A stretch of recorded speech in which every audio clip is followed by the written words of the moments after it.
வணக்கம் நண்பர்களே, இது நங்கூரம். நான் முருகேசன். இந்த காணொலியை பார்க்கும் நண்பர்கள் தயவு செஞ்சு உங்களுடைய காணொலியை நினைத்து இதை சப்ஸ்கிரைப் செஞ்சு உங்களுடைய மேலான ஆதரவை தாருங்கள். நன்றி, வணக்கம். பிரதமர் மோடி பீகாரில் தேர்தல் பிரச்சாரத்தில் சொல்லியிருக்காரு, தமிழ்நாடு கேலியே டிமிக்கே கேலியே என்னமோ சொன்னார்.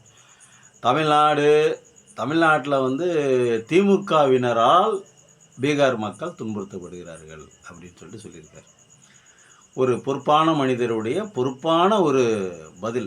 அதாவது தேர்தல் பிரச்சாரத்தில் தான் போயிருக்காரு. தேர்தல் பிரச்சாரத்தில் என்ன பண்ணுவாங்க அப்படின்னா, எதிர்கட்சி என்ன செய்யலை, என்ன செஞ்சுருக்காங்க, நாங்கள் இதெல்லாம் செஞ்சுருக்கிறோம், நாங்கள் வந்து இதெல்லாம் பண்ணியிருக்கிறோம். 10 வருஷம் ஆட்சிங்க. 10 வருஷத்தில் வந்து பார்த்திங்கன்னா டபுள் இன்ஜின் சர்க்கார். மாநில அரசு, மத்திய அரசு, மாநில அரசு, ஒன்றிய அரசு ரெண்டுமே வந்து டபுள் இன்ஜின் சர்க்கார்னு சொல்லுவாங்க. அவங்க சொல்கிறதெல்லாம் அப்படி தான் சொல்லுவாங்க, டபுள் இன்ஜின் சர்க்கார். சரி, டபுள் இன்ஜின் சர்க்கார் கட்டி இப்போ ஒரு 10 வருஷம் ஆண்டுட்டாங்க, முடிஞ்சு போச்சு. இப்போ அடுத்து 11வது வருஷத்துக்கு தேர்தல் வருது. ரைட்டு, சட்டசபையை சொல்கிறேன் நான். இப்போது இந்த இப்போ நம்ம இப்போ ரீசெண்டாக பாலம் இடிஞ்சு விழுவதெல்லாம் கேள்விப்பட்டோம் பார்த்தீங்களா? அதெல்லாம் இந்த பீகாரில் தான். எல்லாம் இந்த டபுள் இன்ஜின் சர்க்கார் கட்டினாவே இப்படி தான் இடிஞ்சு விழுவும். மாநில அரசு தனியாக இண்டிவிஜுவலாக ஒரு கட்சியாக இருந்து அது செஞ்சுருந்தால் அது இடிஞ்சு விழுவாது. தமிழ்நாட்டில் எடுத்துங்க, எத்தனை பாலம் இருக்குது? ஒரு பாலத்தில் இது வரைக்கும் சேதம் ஒரு சில்ல பேர்த்துருக்கா? இல்லை. ஆனால் பீகாரில் ஏன் 2 மாதத்துக்கு ஒருத்தரவா பாலம் இடிஞ்சு விழுவுது? 1000 கோடி 500 கோடின்னு சேர்த்து போட்டு கட்டுறாங்க இவருக்கு பாலத்தை. அப்படியே இடிஞ்சு பொத்துன்னு விழுவுதுங்க. இதெல்லாம் தேர்தல் பிரச்சாரத்தில் சொல்லணுமா வேணாமாங்க மோடி? ஒரு பொறுப்பான மனிதர், பிரதமராக வேற இருக்கார். ஒரு நாளாந்திர பேச்சாளர் கூட இந்த மாதிரி பேச மாட்டாங்க.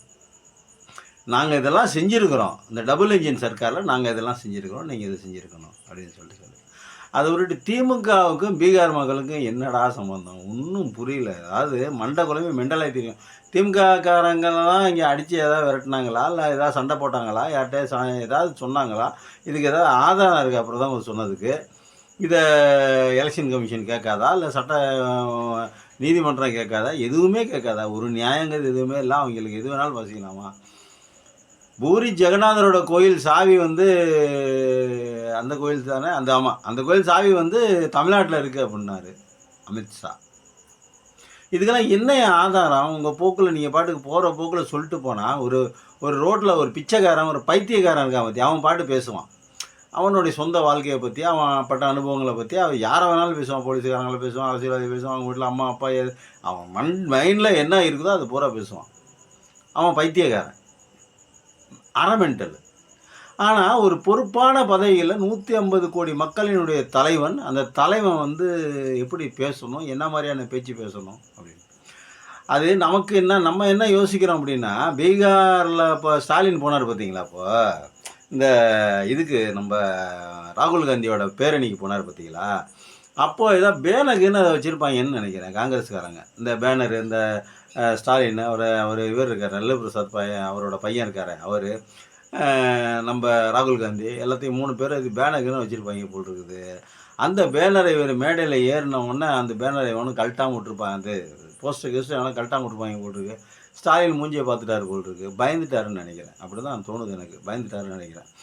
பயத்தில் தான் அவர் இப்படிலாம் உளர்றாரோ அப்படின்னு சொல்லி தோணுது. அதாவது இவங்க என்ன பண்ணுவாங்க அப்படின்னா, தேர்தலை ஜெயிக்கிறதுக்காக வேண்டி எது வேணாலும் பேசுவாங்க, என்ன வேணாலும் பேசுவாங்க, எப்படி வேணாலும் பேசுவாங்க. பீகார் மக்கள்லாம் இங்கே இருக்கிறவங்கள்ட்ட நம்ம நிறைய யூடியூபர்கள் நிறைய சேனல்லாம் போய் பேட்டி எடுத்துருக்குது. அந்த பேட்டியில் அவங்க என்ன சொல்கிறாங்க, ஆஹா இது எங்களுக்கு சிங்கப்பூர் மாதிரி, மலேசியா மாதிரி. நம்ம எப்படி இங்கேருந்து சிங்கப்பூருக்கு போகிறோம், அமெரிக்காவுக்கு போகிறோம், அது மாதிரி அவங்களுக்கு தமிழ்நாடு வந்து மலேசியா மாதிரி, சிங்கப்பூர் மாதிரி அது. அப்போது இவ்வளவு பெரிய ஒரு பெரிய ஒரு தமிழ்நாட்டை, இவ்வளவு ஒரு நல்ல ஒரு தமிழ்நாட்டை, ஒரு வளம் கொடுக்குற தமிழ்நாட்டை அவர்களுக்கு அந்நிய செலவாணி மாதிரி இந்த பணமெல்லாம் அங்கே போகுது. இப்போ நான் இங்கே ஒரு 1000 ரூபா டெய்லி சம்பாதிக்கிறேன்னா, சம்பாதிக்கிறேன்னு வைங்களேன்.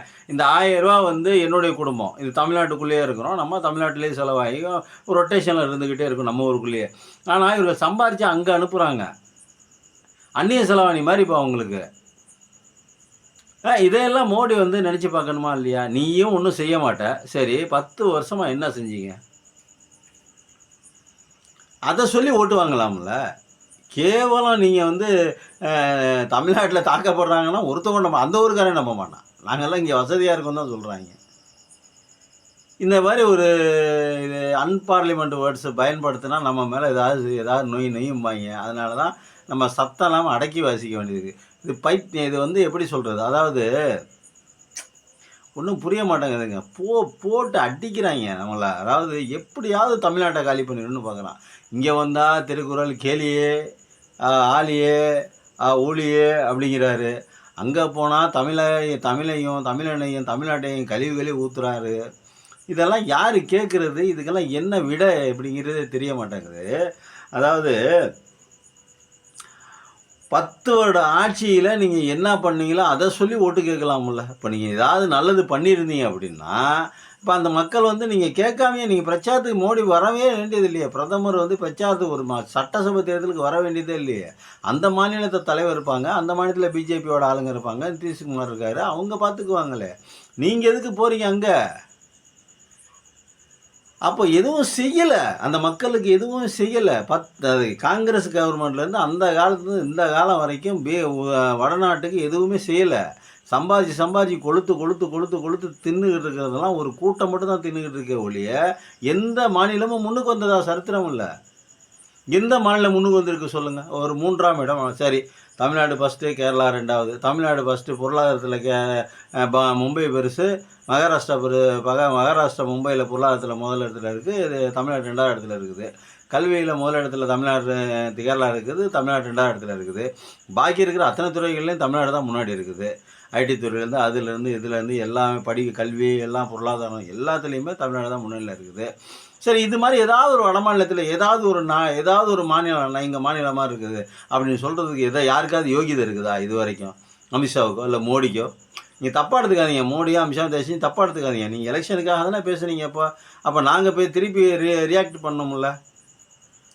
ஊனா திமுக, எதுக்கு எடுத்தாலும் திமுக. என்னையா நீங்கள் செஞ்ச நல்லதை சொல்லுங்கய்யா. ஆனால் திமுக என்னையா பண்ணிச்சு உங்களை? திமுக என்ன பண்ணிச்சு? என்ன ஆதாரம் இருக்குது? எஃப்ஐஆர் ரிப்போர்ட் இருக்குதா? எஃப்ஐஆர் ரிப்போர்ட் இருக்குதா? எப்படி நீங்கள் எப்படி கண்ணை மூடிக்கிட்டு போய் சொல்லலாம்? இது எப்படி எலெக்ஷன் கமிஷன் பார்த்துக்கிட்டு இருக்குது? எலெக்ஷன் கமிஷனை வந்து ஞானேந்திரகுமார் இவருக்கு ஏதோ ஒரு உறவு முறை ஆகணும், அதனால் இருக்கட்டும். அது உங்கள் சௌகரியத்துக்குள்ளே நீங்கள் வச்சுக்கோங்க. இப்போ தமிழ்நாட்டை இழுத்து பேசணுங்கிற என்ன அவசியம்? நீ எப்படியா இருந்தாலும் ஓட்டு திருடி எலெக்ஷன் நிற்கலான்னு முடிவு பண்ணேன். இந்த 65 லட்சம் பேர்த்து லிஸ்ட்டையும் வெளியே சொல்லிடுச்சு சுப்ரீம் கோர்ட்டு. இப்போ என்ன பண்ணுறதுன்னு தெரியல. எப்படியாவது ஜெயிக்கணும். என்ன ஜெயிக்கணும்? தமிழ்நாட்டுக்காரன் தான் கிடச்சான். ஏன்னா உங்களுக்கு எல்லாத்துக்கும் தமிழ்நாட்டுக்காரன் தானே இழிச்சாவாங்க, தமிழன் தானே இழிச்சாவாங்க. தமிழ்நாட்டில் ஆள்றவங்க தானே. திமுக தானே இழிச்சாவா கட்சி. ஒரு நல்ல ஆட்சி கொடுத்துடக்கூடாது, ஒரு நல்லதாக பண்ணிடக்கூடாது. அவங்கள மாதிரியே சேர்க்கணும், அவங்கள சொல்கிறதையே செய்யணும். 5 லட்சம் கோடி 10 லட்சம் கோடி 7.5 லட்சம் கோடி இப்படின்னு ஊழல் பண்ணணும். அப்போ நீங்கள் நல்ல கவர்மெண்ட்டு நல்ல ஆட்சின்னு சொல்லுவீங்க. இப்போ உங்களுக்கு ஆதரிச்சு ஸ்டாலின் உங்களை ஆதரிச்சிட்டாருன்னா உடனே தமிழ்நாடு மாதிரி ஒரு நாடு வருமா? அந்த நாட்டு மாதிரி ஒரு பெரிய நாடு உலகத்திலே பார்த்துருக்க முடியாது. நல்ல நாடு, நல்ல மக்கள், நல்ல பீப்புள் அப்படிவீங்க. நீங்கள் என்ன நல்லது செஞ்சுருக்கீங்க உங்களை ஆதரிக்கிறதுக்கு? எது நல்லது செஞ்சுருக்கீங்க? நீட்டு எது கொண்டு வந்திருக்கீங்க? இந்தியாவுக்கு கொண்டு வரல நீட்டு.